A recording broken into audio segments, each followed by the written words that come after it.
Традиционалното фрлање на крстот во Дојранското езеро и денес беше дел од празнувањето на христијанскиот празник Богојавление или во народот познат како Водици. Оваа година, за разлика од претходните, водата во Дојранското езеро се осветуваше од друга локација, поради скорешното замрзнување на езерото, односно на каналот каде минува реката Топлец.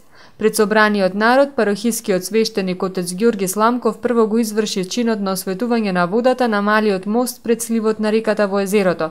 Дождливото и калниво време не ги спречи присутните да се приближат и одблиску да го проследат осветувањето и фрлањето на крстот.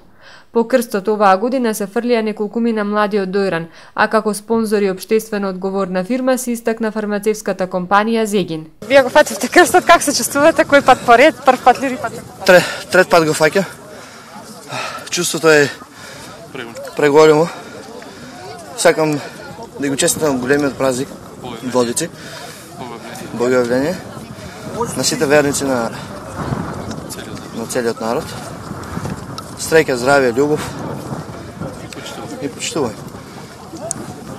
Од причини местата во Дојран ради смрзнувањето можеше да го смениме местото кај што треба да го фрлиме крстот. Да се надам овие празници нека не бидат за спасение, за здравје, мир и благосостојание на сите семејства. А нека им е честито со оваа порака Бог ни се јави. Нека Господ им дарува здравје и мир на сите. Амин.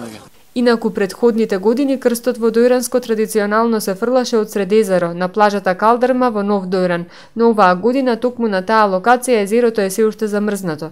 Според православната црква на Богојавление се празнува настанот кога Исус Христос се крштева во водите на Јордан, а на светот му се објавува тајната на Божествената Троица.